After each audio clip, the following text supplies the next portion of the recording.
Kami ada di tempat ini untuk memuji dan menyembah, meninggikan nama-Mu yang Maha Kudus. Engkau yang Maha Kudus, Engkau kuduskan kami Tuhan. Oleh darah-Mu Tuhan Yesus, kami telah ditebus, kami telah dimurnikan, sehingga kami layak bersekutu dengan Engkau, diperdamaikan dengan Bapa yang baik. Terima kasih Bapa, Engkau sungguh baik, teramat baik. Umat-Mu yang datang di dalam doa dan permohonan dan ucapan syukur di tempat ini, Engkau ada, Engkau hadir ya Tuhan, untuk memberikan kelegaan bagi kami semua. Rahmat-Mu, kasih sayang-Mu dan cinta-Mu yang begitu dalam, tidak terselam ya Tuhan, begitu luas, tidak terukur panjang dan lebarnya, begitu agung dan mulianya, tidak tertandingi. Betapa Engkau sungguh teramat mulia, maha besar, maha tinggi, dan maha kuasa. Allah Elohim, Allah yang perkasa. Biarlah setiap yang bernapas memuji dan menyembah, meninggikan nama-Mu saja. Jehovah Jireh, Jehovah Rafa, Jehovah Nisi, Jehovah Adonai, Jehovah El Shaddai, Jehovah Shalom, Jehovah Syama, Tuhanku yang hebat, Allahku yang perkasa. Kepadamu lah kami beribadah. Terima kasih Bapa buat kesempatan pagi hari ini ya Tuhan. Sebentar kami akan menerima roti hidup firman-Mu ya Tuhan. Engkau memberkati firman-Mu, Engkau membela firman-Mu bagi setiap kami ya Bapa. Biarlah kasih sayang-Mu terus berlimpah-limpah memberkati setiap umat-Mu yang menerima berkat Tuhan firman-Nya dan hamba-Mu yang beritakannya. Nama Yesus yang berkuasa atas kami, untuk bungkus kami semua dengan perlindungan kuasa darah anak domba Yesus Kristus. Engkau pagari kami Tuhan dengan pasukan malaikat-Mu yang kudus. Lindungi kami Tuhan dengan kuat kuasa Roh Kudus. Mari Roh Kudus Engkau berbicara bagi kami semua. Terima kasih buat kesempatan pada tanggal 15 Maret ya Tuhan. Engkau telah tambahkan umur 1 tahun bagi gereja ini, 27 tahun umur yang cukup dewasa bagi gereja ini untuk bertumbuh dan berkembang di dalam ketaatan, dalam kesetiaan, dalam kekudusan. Dan biarlah Tuhan Engkau terus mencintai gereja ini, dan gereja ini terus memancarkan belas kasihan Tuhan dan kasih Tuhan yang berlimpah-limpah dari tempat ini mengalir sampai seluruh daerah Bumi Anggrek, sampai ke daerah Bekasi. Bahkan biarlah gereja ini dikenal karena kasih Tuhan. Terima kasih Bapa. Berkati setiap para pengerja di tempat ini yang telah berjerih lelah ya Tuhan. Dari tahun ke tahun Tuhan telah menolong gereja ini. Tuhan telah menolong para pengerja ya Tuhan, sehingga mereka dapat melakukan pekerjaan-pekerjaan yang baik yang memuliakan nama Tuhan. Terima kasih Bapa. Terus Engkau Tuhan kuatkan unity di tempat ini ya Bapa. Kami semua ya Tuhan anak-anak-Mu hanya berharap dan berseru kepada nama-Mu, nama yang besar, nama yang perkasa, nama Yesus Tuhan kami, Raja semesta alam. Kepadanya lah kami terus berharap dan berseru dan memohon dan mengucap syukur, sebab Tuhan itu baik, selama-lamanya kasih setianya. Terpujilah nama Bapa yang baik. Kami mengucap syukur di dalam nama Tuhan Yesus Kristus. Mari yang percaya sama-sama kita katakan amin. Haleluya. Tepuk tangan yang meriah bagi Tuhan kita. Haleluya. Silakan duduk Bapak Ibu semuanya. Ya, salam Bapak Ibu. Apa kabar bagi kita semua? Luar biasa, puji Tuhan. Tanggal 15 itu adalah hari ulang tahun gereja kita, hari Sabtu kemarin Bapak Ibu. Jadi 15 Maret tahun 1998. Saya belum ada di tempat ini. Saya bergabung itu di sekitar bulan April 1999. Jadi hampir setahun sebulan setelah gereja ini ada, maka saya ada di sini. Tahun 98 itu ada Pak Tobing itu, nanti bersaksi setelah saya khotbah. Nah, ada Bu Endang Pak Kris mana ya? Ada Bu Endang Pak Kris. Nggak ada. Bu Yuli belum ya? 98 belum. Bu Yuli 98 ya? Siapa yang 98? Yang 98 yang masih Pak Trisna Gembala siapa ya? Bu Yuli doang. Bu Yuli, Opung rumahnya sebelum Opung pindah ke sana ya, sama Pak Yakob ya. Opung juga sudah ada di sini 98. Pak Tobing di sini. Berarti nggak banyak. Bayangkan, haleluya. Kita yang dari tahun 98 itu banyak yang sudah jadi pendeta. Pak Tobing juga jadi udah PDT ya, udah pendeta penuh ya. Oh PDM ya. Nah, ada beberapa yang sudah PDT, ada beberapa PDM, dan banyak para diaken zaman dahulu. Itu ternyata yang tinggal itu cuma 3. Sama saya 4, tapi saya 99. Ya, sama-sama kita ucapkan dulu selamat ulang tahun GBIBU Miangrek ke-27. 1, 2, 3. Selamat ulang tahun GBIBU Miangrek yang ke-27. Tepuk tangan bagi Tuhan, haleluya. Ya, puji Tuhan. Bapak Ibu, kita pagi hari ini akan mendengarkan firman Tuhan. Tapi saya mau bicara dulu tentang unity di dalam pelayanan dan semangat dalam penuaian jiwa. Nah, unity itu tidak lepas daripada ada satu kegerakan di dalam hati kita. Bukan soal mau unity atau berusaha unity. Karena itu kalau hanya mau dan berusaha pasti gagal.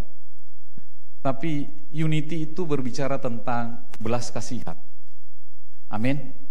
Engkau mau, engkau berusaha, tapi engkau tidak punya belas kasihan, engkau hanya diam, tinggal di tempat duduk. Tapi kalau belas kasihan, maka engkau akan mengantarkan engkau kepada tujuan Tuhan, kemana kita dapat berunity. Amin. Itu sebabnya banyak slogan unity, tapi sepertinya tidak membumi. Karena ketika kita merasakan unity itu, kita merasa bahwa, oh saya mau unity. Saya juga berusaha datang untuk bersekutu, untuk unity. Tapi tanpa belas kasihan. Maka kita akan memandang orang lain dengan ketidakpengertian. Sehingga ketika orang lain mungkin tidak sepaham dengan kita, maka kita akan menolak dia di dalam unity kita. Seringkali unity berpikir bahwa hanya orang-orang yang sepaham yang bisa dalam satu kesatuan. Tapi Yesus, dia selalu memilih orang-orang yang terpinggirkan. Yesus di dalam pelayanannya tidak datang kepada orang-orang yang di Yehuda. Dia datang kepada orang-orang Samaria. Orang-orang yang sudah jatuh ke dalam dosa, bercampur dengan suku-suku lain, ada dalam penyembahan berhala. Justru orang-orang yang berbeda. Mulai sekarang paradigmanya dirubah Bapak Ibu. Jadi kita berunity bukan dengan orang-orang yang kita sukai, orang-orang menyayangi kita, bukan. Kalau engkau menyukai atau menyayangi orang-orang yang sama dengan engkau, maka apa bedanya dengan dunia? Maka kasih Kristus tidak akan bisa kita lepaskan kepada orang-orang yang berbeda dengan kita. Tapi justru Kristus selalu datang dengan paradoks, selalu datang dengan pemikiran yang berbeda. Kalau hari ini Bapak Ibu ada di tempat ini, mau lihat kata unity ini, maka Bapak Ibu harus berpikir, belas kasihan yang besar dari Tuhan kepada saya harus saya luapkan kepada orang lain.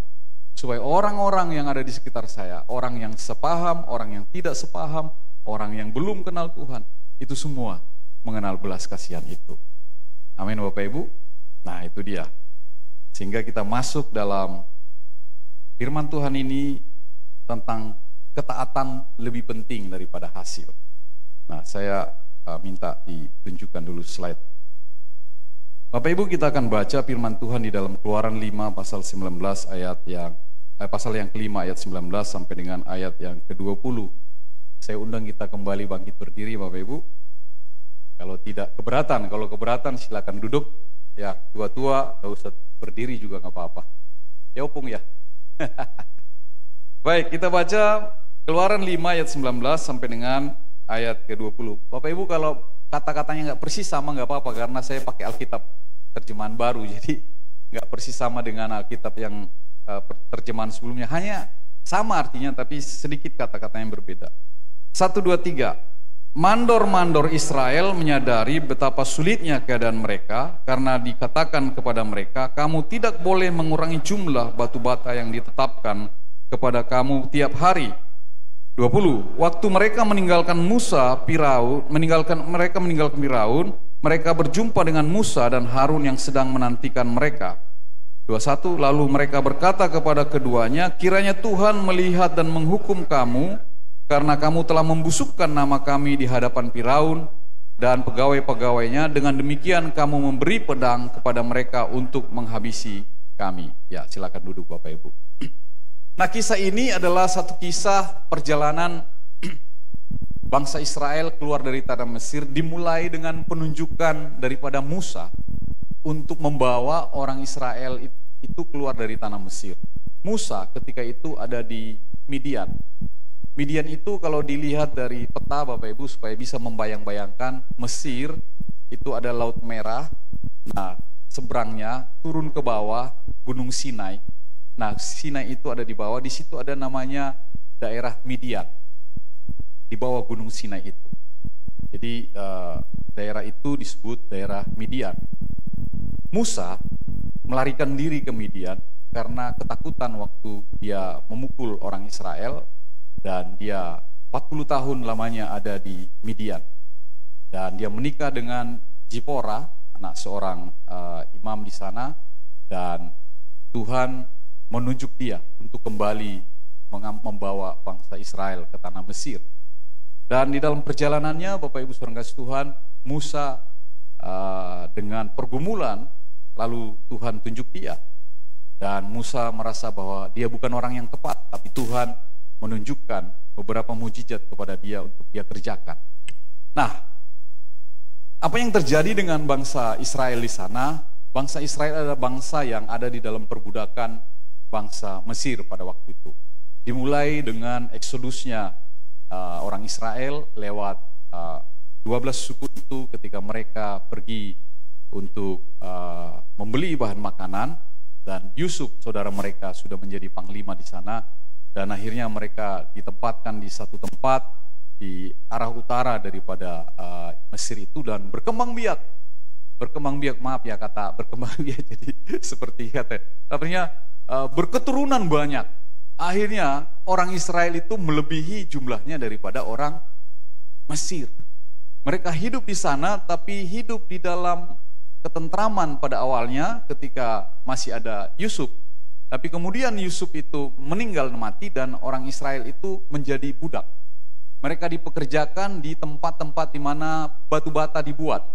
Jadi mereka bikin batu bata, jeraminya nanti diambil oleh orang Mesir, orang mandor-mandor itu taruh situ. Jadi jerami itu bahan bakar untuk dibakar untuk membakar batu bata. Sebab kalau bakar batu bata nggak bisa pakai kayu besar, api yang besar, karena takutnya dia retak. Dimulai paham ya, cerita ini cerita nyata Bapak Ibu, jadi bukan cerita dibuat-buat. Kalau kita bakar batu bata, maka nggak bisa apinya terlalu besar, harus apinya secukupnya. Jadi jeramilah yang paling pas untuk bakar itu. Nah, orang Israel di sana kerjanya jadi budak daripada orang Mesir. Dalam ayat firman Tuhan ini dikatakan, ayat yang ke-20, waktu mereka meninggalkan Firaun, mereka berjumpa dengan Musa, dan Harun sedang menantikan mereka. Nah, orang-orang Israel itu ketemu dengan Musa dan Harun. Lalu karena ternyata apa yang dimintakan kepada Firaun itu tidak sesuai, mereka minta supaya diberikan waktu 3 hari untuk pergi ke gurun pasir untuk menyembah Tuhan. Kan itu sebenarnya permintaan. Permintaan daripada orang-orang itu adalah pergi 3 hari untuk beribadah kepada Tuhan. Tapi kadang-kadang kita memang selalu bisa salah dengan apa yang terjadi dengan hidup kita. Tuhan lebih besar daripada apa yang kita pikirkan. Sebab itu percayalah kepada Tuhan. Amin. Kalau Tuhan sama dengan apa yang kita pikirkan, nggak usah kita sembah Tuhan. Tapi karena Tuhan lebih besar daripada apa yang kita pikirkan, maka sembahlah Tuhan. Seperti lagu tadi. Nantikanlah Tuhan, kuatkanlah, dan teguhkanlah hatimu, ya nantikanlah Tuhan. Saya kaget itu ayat firman Tuhan di dalam Mazmur 27 ayat 14 itu, ternyata itu ayat yang pas dengan ulang tahun kita ke-27. Mari kita buka sebentar Mazmur pasal 27. Saya waktu Pak Leo katakan itu Mazmur 27, saya coba buka firman Tuhan ini dan ternyata saya kaget. Loh, kok bisa persis seperti apa yang di atas itu ya? Pujilah Tuhan dalam baitnya sebab Tuhan itu baik. Mazmur 100. Nah, saya bacakan dulu buat Bapak Ibu. Kalau mau lihat Mazmur 27, baca boleh. Aman dalam perlindungan Tuhan dari Daud. Tuhanlah terangku dan keselamatanku, kepada siapakah aku harus takut? Tuhanlah benteng hidupku, terhadap siapakah aku harus gentar? Ketika penjahat-penjahat menyerang aku dan untuk memakan dagingku, semua lawan dan musuhku itu, mereka yang tersandung dan jatuh. Sekalipun pasukan tentara berkemah mengepung aku, hatiku tidak akan takut. Sekalipun perang meletus melawan aku tetap percaya. Satu hal yang telah kuminta kepada Tuhan, hanya inilah yang kudambakan, kurenungkan, tinggal di dalam rumah Tuhan seumur hidupku, menyaksikan kemurahan Tuhan dan menikmati bait-Nya. Satu hal telah kuminta kepada Tuhan, itulah yang kuinginkan. Diam dalam rumah Tuhan seumur hidupku dan menyaksikan kemurahan Tuhan dan menikmati bait-Nya dan menikmati kasih-Nya dan menikmati kuasa-Nya dan menikmati firman-Nya. Kayaknya gak semua tahu lagu ini ya. Orang Pentakosta itu harus banyak tahu lagu. Jadi Bapak Ibu, kalau kita orang karismatik Pentakosta itu hanya harus banyak nyanyi. Harus banyak nyanyi. Minimal engkau kalau bisa ya, kalau bisa minimal sekali satu lagu satu hari kau harus nyanyikan. Amin. Terus banyak-banyak nyanyi. Karena itu ciri orang Pentakosta. So, sukacita itu kita harus luapkan juga dengan puji-pujian, tari-tarian, puji-pujian seperti Daud. Amin. Nah, bisa ditampilkan itunya, ini lagu itu. Ayo, ayo kita bangkit berdiri, kita nyanyi dulu. Saya minta bantu. Kita ulang tahun bergembira toh? Apa hasilnya kedinginan? Nah, saya mau lihat wajah-wajah yang bergembira karena ulang tahun. Coba lihat dulu kiri kanan. Ah, wajahnya bergembira kan? Ya, tepuk tangan bagi Tuhan. Haleluya! Satu hal telah ku minta kepada Tuhan, itulah yang ku ingini, yang Tuhan seumur hidupku, menyaksikan kemurahan Tuhan dan menikmati bait-Nya dan menikmati kasih-Nya dan menikmati kuasa-Nya dan menikmati firman-Nya dan menikmati firman-Nya dan menikmati firman-Nya. Haleluya, silakan duduk Bapak Ibu. Saya percaya kita semua menikmati firman Tuhan pagi hari ini. Amin. Ya, kita masuk slide yang kedua.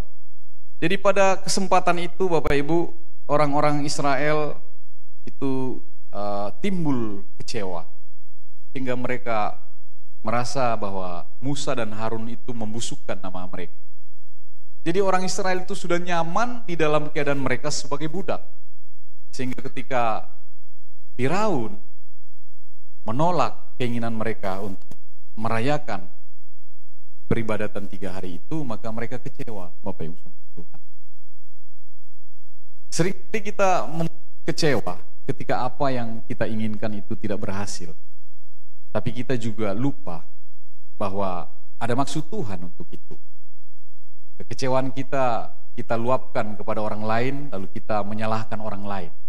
Itu sebabnya manusia seringkali menyalahkan orang lain atas masalah yang mereka hadapi, bukannya menyadari bahwa mereka juga ada peran di dalam situasi itu. Orang-orang Israel, para tua-tua itu juga sesungguhnya ada peran di dalam bagaimana supaya mereka bisa keluar dari tanah Mesir. Tapi juga Bapak Ibu Saudara Tuhan, sesungguhnya orang Israel itu sudah nyaman dengan keadaan. Mereka aman di dalam perbudakan. Sehingga mereka juga merasa bingung ketika Musa mengajak mereka untuk keluar dari Mesir. Seringkali kita juga merasa nyaman di dalam dosa. Nyaman di dalam keadaan kita yang sekarang. Itu sebabnya ketika unity disampaikan, maka Bapak Ibu juga, ngapain harus ke gereja? Apa kalau ke gereja sudah selamat? Ngapain kita menjadi pelayan Tuhan? Apakah menjadi pelayan Tuhan sudah pasti selamat? Memang tidak. Orang ke gereja tidak akan membuat dia selamat. Orang ada menjadi pelayan Tuhan, menjadi pengerja, tidak membuat dia selamat. Engkau menjadi selamat kalau sungguh-sungguh kau mengikuti Yesus. Amin, Bapak Ibu. Sehingga orang Mesir yang adalah gambaran daripada dunia ini, dan Firaun gambaran daripada iblis, berusaha untuk melawan mereka. Bukankah demikian dengan jiwa kita?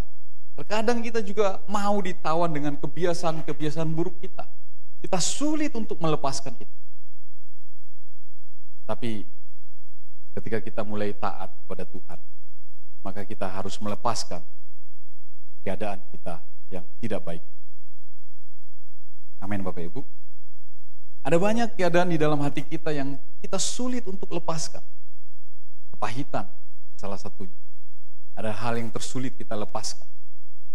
Padahal Bapak Ibu Saudara Tuhan, kalau kita paham, kalau kita pahit dendam sama orang, bukan orang yang kita tuju itu yang akan menderita, tapi justru kita yang memendam itu yang menderita.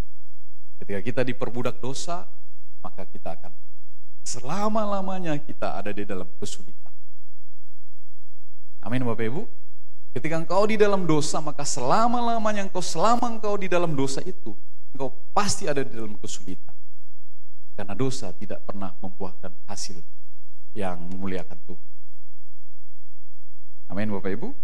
Nah, awal yang sulit, slide yang berikutnya. Entah karena kesombongan atau kelalaian, kita sering menempatkan diri dalam keadaan yang sulit karena gagal mendapatkan atau menginterpretasikan atau mengikuti instruksi yang jelas. Musa di dalam Kejadian pasal yang ketiga ayat ke-18 itu dikatakan ke-8, Bapak Ibu Saudara Tuhan, supaya Musa mengajak tua-tua Israel. Jadi sesungguhnya awalan pertama Tuhan itu menginstruksikan kepada Musa, ajak tua-tua Israel untuk bertemu ke Firaun. Tapi Musa merasa begini, saya sulit untuk bergaul dengan mereka, sehingga aku harus mengajak seseorang yang fasih lidah. Lalu diberitahukanlah kepada dia Harun. Dan yang menghadap Firaun itu mereka berdua dan tua-tua itu ada di luar. Dan apa yang terjadi Bapak Ibu Saudara Tuhan? Karena mereka tidak dengar, maka mereka mulai marah kepada Musa. Seringkali unity tadi, kita tidak cocok dengan orang lain, maka kita pilih orang yang cocok bersekutu dengan kita.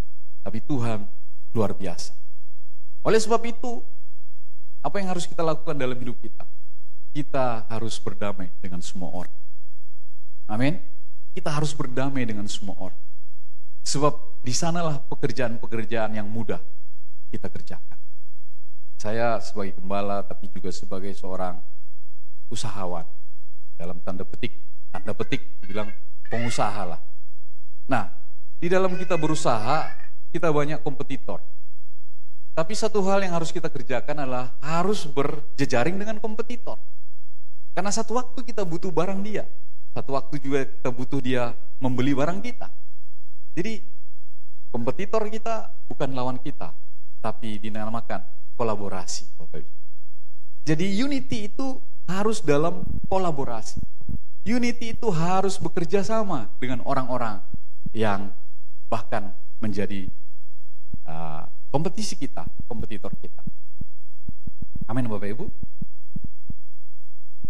Jadi bukan berarti kalau kita gereja karismatik nggak boleh bergaul dengan gereja-gereja yang lain. Justru kita harus bersama-sama di dalam Pentakosta yang terakhir ini di mana amanat agung dikerjakan. Sebab tidak bisa kita sendirian tanpa kita berangkulan dengan gereja-gereja yang lain untuk menuai jiwa. Amin Bapak Ibu. Sama halnya kalau paradigma ini turun di dalam keluargamu. Tidak mungkin seorang suami yang mengerjakan itu semua supaya keluarga itu menjadi berhasil. Atau tidak mungkin seorang istri mengerjakan itu atau anak-anak. Tapi suami istri harus bergandengan tangan. Begitu juga dengan anak-anak. Sama-sama kita mengerjakan kerjaan itu untuk mencapai kebahagiaan di dalam rumah tangga itu. Amin. Bisa enggak kalau suami istri keluarga mau bahagia tapi istrinya aja yang mau dan berusaha dan lalu dia terus kerjakan pekerjaannya dengan belas kasihan itu? Nggak bisa. Harus kita semua bergandengan tangan. Amin. Itu sebabnya kalau kita katakan dari tempat ini, saya suka katakan, mari setiap malam suami istri anak bergandengan tangan, berdoa bersama-sama. Sebab di sanalah kekuatan daripada Tuhan diberikan kepada kita. Amin. Sebab kalau kita tidak bergandengan tangan, maka kita lemah, kita tercerai-berai. Sama dengan gereja ini juga. Kalau kita nggak bergandengan tangan dengan orang lain, maka kita nggak punya kekuatan apa-apa. Sama juga kalau kita berbisnis, kalau kita sendirian, maka kita nggak bisa memperoleh hasil yang lebih besar. Amin Bapak Ibu. Nah, itu dia.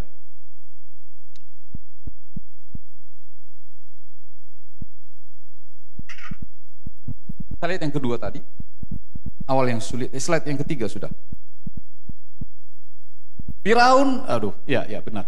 Firaun dengan tegas menyalahkan orang Israel dan keinginan mereka untuk pergi mempersembahkan korban kepada Tuhan.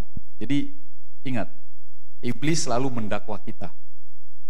Keinginan orang Israel untuk beribadah kepada Tuhan oleh Firaun itu adalah sesuatu yang dia persulit.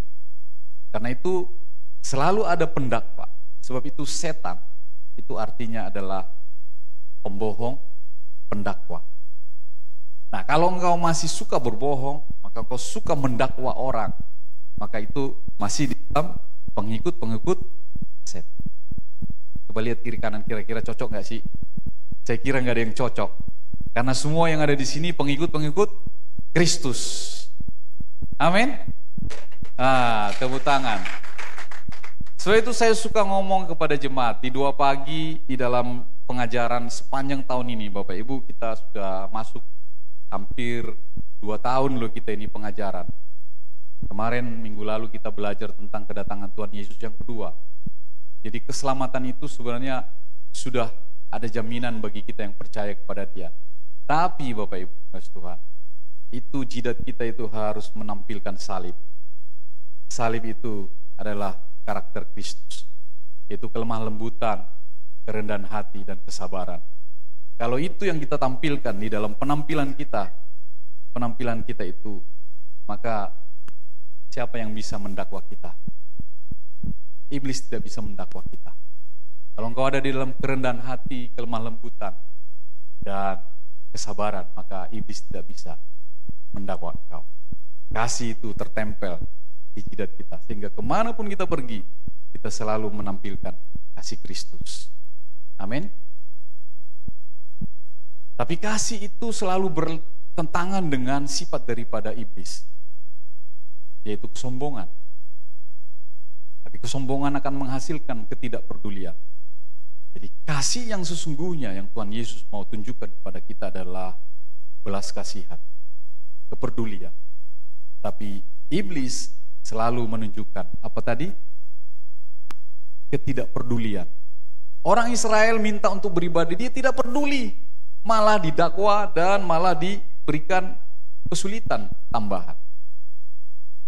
Jadi kalau ada orang minta tolong sama kita, lalu kita malah persulit dia, engkau pengikut Firaun. Tapi saya percaya kita yang ada di sini, kalau ada orang minta tolong kepada kita, kita berikan perhatian kita peduli kepada dia, maka engkau adalah pengikut-pengikut Kristus. Amin Bapak Ibu. Puji Tuhan. Slide yang berikutnya.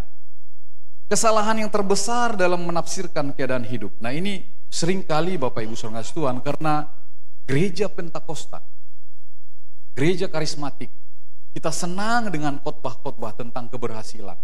Kita senang khotbah-khotbah tentang bagaimana kita mendapatkan uang, motivasi dan lain-lain. Tapi kita tidak begitu suka dengan paradoksnya Tuhan.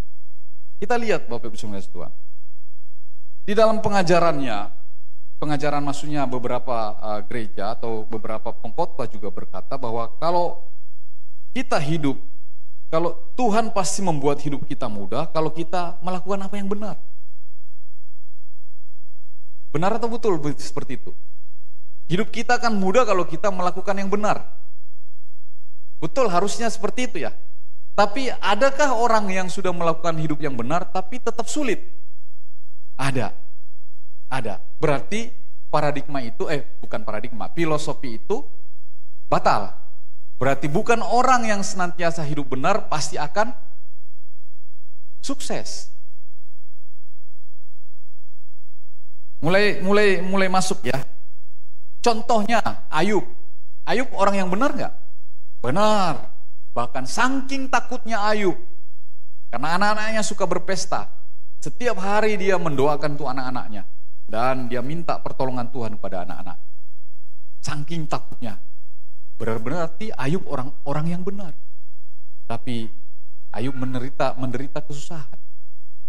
Jadi di dalam perjalanan itu, saat itu Ayub mendapat kesulitan sekalipun dia orang benar. Nah, lalu kita pengkhotbah menunjukkan kepada kita bahwa perilaku yang buruk tidak serta-merta menyebabkan kehidupan duniawi yang sengsara. Jadi pengkhotbah bilang begini, bahkan orang yang jahat pun Tuhan berikan dia gemuk. Maaf ya Bang ya. Bahkan orang yang jahat pun Tuhan berikan dia gemuk katanya. Gemuk itu maksudnya banyak ininya, banyak uangnya. Saya nggak tahu kalau yang kira-kira badannya gemuk di sini tuh banyak uangnya nggak? Mudah-mudahan begitu. Mudah-mudahan. Nah, pengkhotbah bilang begitu, bahkan mereka lebih segar daripada orang-orang benar. Bahkan mereka bisa berpesta pora katanya. Nah, seakan-akan kan seperti itu. Tapi sesungguhnya memang di akhir daripada kitab pengkhotbah itu bahwa bukan itu tujuannya, tapi kekekalan lah tujuannya. Amin Bapak Ibu. Nah, kesalahan berikutnya bahwa sesungguhnya ketaatan kepada Tuhan itu tidak sama dengan kehidupan yang sukses, yang mudah secara instan. Jadi kadang kita mungkin bergumul dalam hati gini, saya udah melayani 10 tahun tapi kok begini-begini aja ya. Saya udah melayani 20 tahun kok begini-begini aja ya. Bapak Ibu, gak ada ukuran kesana. Tapi engkau harus terus berjalan di dalam kesetiaan. Karena tujuan hidup kita bukan hidup hari ini, tapi tujuan hidup kita adalah hidup yang memuliakan Tuhan. Apa gunanya engkau sukses tapi engkau tidak memuliakan Tuhan? Tapi lebih baik kita biasa saja atau kita sekalipun miskin, Bapak Ibu saudara, tapi memuliakan Tuhan. Sebab itu khotbah di bukit, berbahagialah orang yang miskin karena mereka lah yang punya kerajaan surga. Jadi jangan pernah kecil hatimu kalau mungkin engkau sedang ada dalam masalah sekalipun engkau sudah taat. Karena bukan itu versinya Tuhan. Versinya Tuhan bukan tentang sukses atau tidak sukses. Tapi versinya Tuhan adalah bersama Dia sampai selama-lamanya. Itu makanya Bapak Ibu perlu kita ikut kelas pengajaran setiap pagi jam 5 pagi itu. 20 tahun kita ada di gereja ini. Dari pagi jam 5 sampai jam 6. Dari Senin sampai dengan Sabtu, kecuali hari Minggu.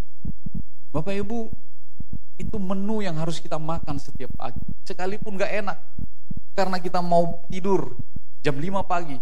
Tapi kalau engkau sudah bisa mengatur hidupmu, tidur gak terlalu malam, jam 10 paling lambat jam 11 engkau sudah tidur, jam 5 pagi sudah segar Bapak Ibu saudara. Cukup. Dan jam 5 pagi kita sama-sama.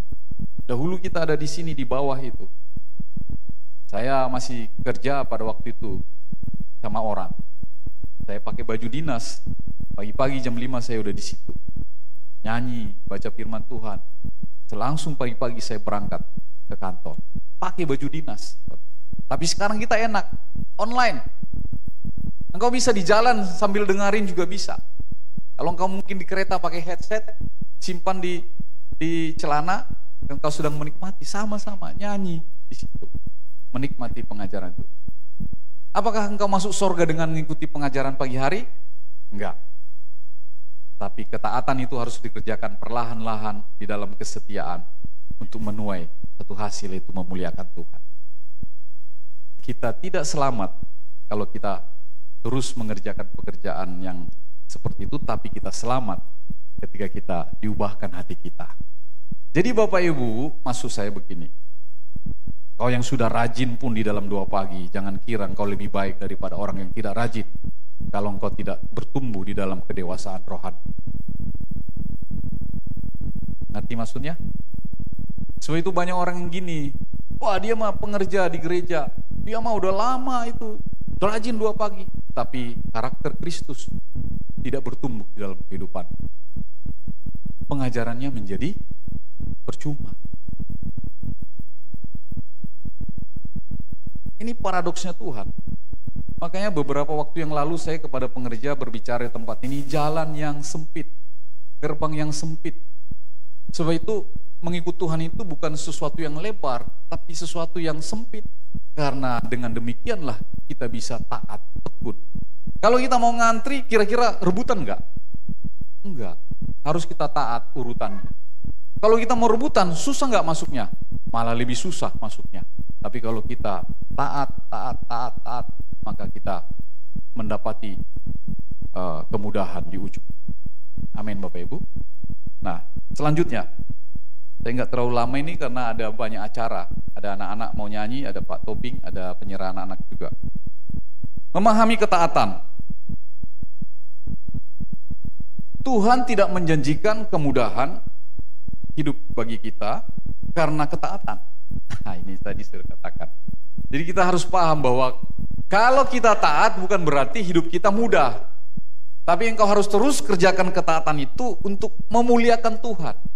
Jadi ketaatan kita bukan untuk supaya kita hidup sukses. Amin. Tapi ketaatan kita untuk memuliakan Tuhan. Karena engkau dipergunakan menjadi satu perkakas yang mulia di tempat yang mulia. Bukan perkakas biasa di tempat biasa. Amin Bapak Ibu. Kalau engkau perkakas yang biasa di tempat biasa, maka engkau tidak mempunyai nilai di situ. Kita ini mempunyai nilai karena kita sudah dipilih Tuhan. Kita mempunyai nilai karena kita sudah dibenarkan Tuhan. Kita mempunyai nilai karena kita berada di dalam jalan pengudusan itu senantiasa. Amin Bapak Ibu. Nah itu sebabnya engkau yang suami istri, dengarkan baik-baik. Dalam perjalanan suami istri, itu artinya perjalanan pengudusan. Karena engkau akan menemui banyak kesulitan di sana. Tapi justru di dalam perjalanan suami istri itulah kita melihat pengudusan kita. Semakin hari kita semakin mengerti pasangan kita. Semakin hari kita menjaga diri kita. Semakin hari kita semakin baik dengan pasangan kita. Itulah pengudusanmu Bapak Ibu Saudara. Itu sebabnya firman Tuhan itu apa yang sudah dipersatukan Allah tidak bisa dipisahkan oleh manusia kecuali kalau sudah game over. Kalau game over ya sudah selesai pengerjaan pengudusan dengan dia. Tapi kalau kita ada dalam satu keluarga, kita sedang berjalan di dalam kekudusan. Karena yang menguduskan kita sesungguhnya adalah Kristus. Dan ketika dia datang di awan-awan, di sanalah terjadi pemuliaan itu. Glorification. Jadi tahapan itu harus diikuti orang percaya. Sanctification, dibenarkan, lalu dikuduskan, lalu kita juga dimuliakan. Kita bersama-sama di angkasa yang penuh. Tepuk tangan bagi Tuhan kita, haleluya. Itu sebabnya jangan terlalu fokus dengan hal-hal yang fana. Awal bulan saya sampaikan khotbah supaya kita bekerjalah untuk makanan yang tidak fana. Pak Leo tambahkan di minggu kedua supaya bertanding di dalam pertandingan menuju kepada kekekalan. Jadi bekerja, bertanding, itu semua bukan untuk hal-hal yang sekarang. Karena itu mudah dinikmati. Gak perlu makan 3 kali pun gak apa-apa, makan 2 kali. Saya makan 2 kali loh, nasi ya. Tapi makannya ada banyak, 3 kali. Tapi nasi saya hanya makan 2 kali. Jam 12 sama jam 5 atau jam 6 sore. Habis itu saya enggak. Tapi hidup enggak? Ya hidup. Makanya gak usah pikirin, wah apa nanti makanan sore hari. Enggak makan gak apa-apa. 2 kali makan juga cukup, malah lebih hemat. Bapak Ibu. Jadi jangan terlalu pikirkan dengan makanan-makanan yang ada di dunia ini, tapi pikirkanlah bagaimana engkau bersuka cita karena Tuhan. Sebab Tuhan itu baik. Haleluya. Ketaatan kepada Tuhan lebih penting daripada hasil atau yang dihasilkan ketaatan itu pada masa kini. Jadi ketaatan itu enggak kalau berhasil, wah ke gereja kita. Satu kali seorang anak dia melamar pekerjaan. Lalu ketika dia nggak diterima dalam pekerjaan itu, dia nggak mau ke gereja. Waktu ditanya, kenapa kamu tidak ke gereja? Ah, Tuhan itu jahat. Saya udah ke gereja beberapa tahun, tapi kok lamaran saya di pekerjaan ditolak. Dia melihat hasil yang saat itu. Dia tidak melihat kenapa ditolak di tempat itu. Dia tidak melihat perkara yang besar yang tidak bisa dilihat manusia. Justru kalau dia diterima di situ, ada sesuatu sebenarnya di belakang yang lebih besar yang Tuhan mau taruh, kerjakan buat dia. Amin Bapak Ibu. Seringkali kita memahami Tuhan itu terbatas sekali, sebatas mata. Itu sebabnya iman itu bukan karena melihat, tapi karena percaya. 2 Korintus 5 ayat 7. Iman itu bukan karena melihat, tapi karena percaya. Karena kalau kita hanya melihat, itu terbatas sepemandangan kita. Tapi kalau percaya, kita bisa melihat apa yang di belakang. Amin Bapak Ibu, saudara Tuhan. Beberapa waktu yang lalu, saya melamar satu pekerjaan. Waktu itu Pertamina sedang membutuhkan seseorang yang berpengalaman. Jadi experience hire. Jadi mereka membutuhkan seorang yang sudah berpengalaman. Saya itu jujur bukan orang yang berpengalaman di minyak, tapi saya pernah di training di Korea tentang refinery oil, jadi penyulingan minyak. Nah karena itu saya melamar pada waktu itu. Saya melamar dan kita tes. Itu yang tes itu kan seluruh Indonesia. Kita di Bandung, ada di Medan dan Makassar dan Surabaya. Seluruh Indonesia, hampir 1000-an orang. Tapi sarjana-sarjana teknik yang berpengalaman. Jadi seluruh universitas terbaik itu ada di situ. Nah, tes 3 hari di Bandung, tes lagi di Jakarta, tes lagi kesehatan, itu mengelilingi lapangan banteng itu 4 kali. Saya menjadi peserta ketiga finish. Tapi habis finish saya mau pingsan pada saat itu. Dan terakhir akhirnya tes direksi. Tes direktur SDM-nya pada waktu itu. Lalu ketika itu data saya dilihat dan dia bilang, Pak, istri Bapak kan juga orang Pertamina. Dia bilang, iya, tapi kan peraturannya hanya kalau dikatakan di situ, kalau kalau 2 pekerja yang menikah tidak boleh. Kan istri saya sudah bekerja duluan. Nah, direkturnya itu bilang, Pak, saya yang bikin peraturan itu. Jadi Bapak tinggal pilih, mau Bapak atau Ibu. Nah, saya disuruh milih pada waktu itu. Lalu saya pulang, lalu dengan Bu Rita kita hitung-hitungan. Hitung-hitungan, kalau saya yang masuk, dia berarti harus keluar. Atau dia terus di situ, saya keluar. Pada waktu itu memang kita punya anak namanya Frans, itu yang special need. Kita berpikir bagaimana Bu Rita supaya bisa urus dia di rumah. Tapi waktu kita hitung-hitungan, kayaknya berat juga ya. Karena ternyata saya harus ditempatkan di Balongan, di daerah Indramayu sana. Karena itu refinery oil di sana. Nah, jadi pada waktu itu, wah, makin berat ya.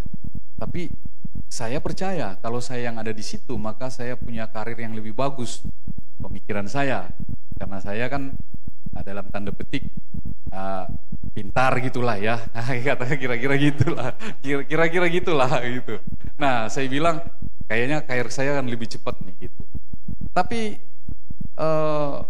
satu waktu istri saya ketemu temannya yang salah satu bagian daripada manajer HRD itu bilang, suamimu jangan masuk karena nanti dia akan mengalami banyak kesulitan di sini, banyak sikut-sikutannya. Nanti dia stres. Keinginan kita masuk, karena udahlah kita biar bisa urus Frans dan Lini segala macam gitu. Tapi kita mendengar, nanti banyak stres loh suamimu nanti di situ. Akhirnya kita putuskan, ya sudahlah, nggak jadi.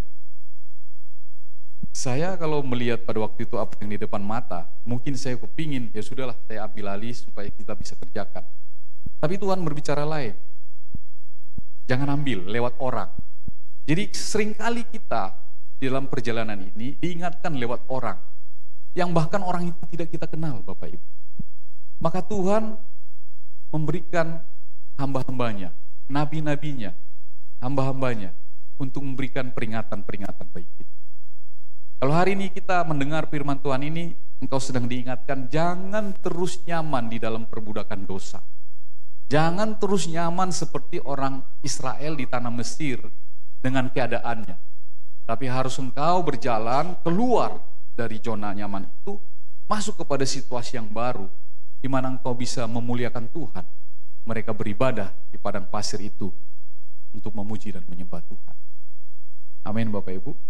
Jadi sekarang fokusmu bukan tentang makanan dan minuman, tapi fokusmu tentang kebenaran, tentang damai sejahtera dan sukacita, oleh karena Roh Kudus yang kita sudah terima ketika kita menjadi percaya kepada Yesus. Amin, Bapak Ibu. Nah, ketaatan kepada Tuhan, slide-nya memahami ketaatan. Ketaatan kepada Tuhan lebih penting daripada hasil yang dihasilkan ketaatan itu pada masa kini. Tuhan dimuliakan ketika kita setia kepadanya, meskipun kesetiaan itu tidak menghasilkan kesuksesan duniawi.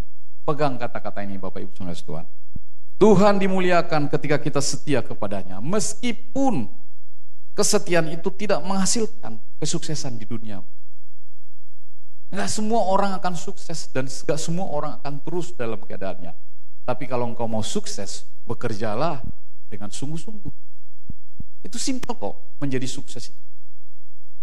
Tapi juga ingat, sekalipun engkau bekerja sungguh-sungguh, engkau harus bekerja dengan cerdas. Tapi juga perlu hikmat yang dari atas, yang tersembunyi itu, yang harus kita pahami. Seringkali dalam perenungan doa pagi itu, Bapak Ibu Saudara Tuhan, itu sebabnya saya selalu mengajak kita, setiap saya khotbah ini, saya selalu ngomong tersungkur engkau kepada Tuhan. Ketika kita tersungkur, selesai, kita minta, Holy Spirit, urapiku Roh Kudus, penuhi Roh Kudus, supaya Roh Kudus lah yang memberi hikmat yang dari atas bagi kita, untuk apa yang kita kerjakan di setiap hari itu. Amin. Sebab pikiran kita terbatas, tapi kalau Roh Kudus memberikan inspirasinya kepada kita, maka kita tidak terbatas. Jadi Tuhan dimuliakan ketika kita setia kepadanya, meskipun kesetiaan itu tidak menghasilkan kesuksesan duniawi. Dan yang terakhir, kesimpulannya, sama-sama kita baca yang pertama, Bapak Ibu. 1, 2, 3. Tidaklah pasti bahwa kita akan mendapatkan apa yang kita inginkan melalui ketaatan, tetapi adalah satu kepastian bahwa orang percaya yang mentaati Tuhan tidak akan pernah kehilangan pahala mereka. Orang percaya yang taat kepada Tuhan tidak akan pernah kehilangan pahala mereka. Karena ketika kita orang percaya diangkat, apa dikatakan di sana? Kita bersama-sama dengan Yesus di awan-awan yang permai, dan di sanalah tahta pengadilan Kristus. Tahta pengadilan Kristus itu bukan untuk menghakimi orang percaya masuk ke neraka, tapi untuk memberikan pahala, upah bagi kita, mahkota kebenaran, mahkota kemuliaan, dan 5 mahkota itu kepada kita yang terus melayani itu. Itu upah kita, Bapak Ibu saudara Tuhan. Amin. Dan yang terakhir, sama-sama kita baca lagi. Kita perlu terus-menerus memandang salib, tempat kesulitan dan kekudusan bertemu untuk mendatangkan kesuksesan tertinggi bagi anak Allah. Saat ia datang, ia untuk membebaskan umatnya dari dosa dan kematian sekali untuk selamanya. Jadi pandang terus salib itu. Kalau kita melihat salib, di sana ada kesulitan dan kekudusan bertemu. Tempatnya salib itu, di sana juga ada penghakiman dan pembebasan daripada Tuhan. Kalau engkau sulit, pandanglah salib Kristus. Karena salib itu, Bapak Ibu Saudara Tuhan, kekudusan Tuhan diberikan kepada kita. Orang Israel ada dalam keadaan sulit. Di Mesir, mereka ada dalam budak daripada Firaun. Itu adalah gambaran daripada budak dosa. Mereka ada di tanah Mesir, menggambarkan dunia yang penuh dengan dosa. Mereka ada di dalam tempat di mana dosa itu dikerjakan. Orang-orang yang masih ada di sana harus memandang kepada salib itu. Karena di sana adalah kesetiaan. Di sana adalah kesetiaan daripada Yesus mengiring kita. Kesulitan kita sudah dibayar di sana. Sengsara kita sudah dibayar di sana. Dengan kekudusan. Oleh darahnya kita ditebus. Oleh darahnya kita dimurnikan. Oleh darahnya kita dibawanya berdamai dengan Bapa. Mari kita semua bangkit berdiri.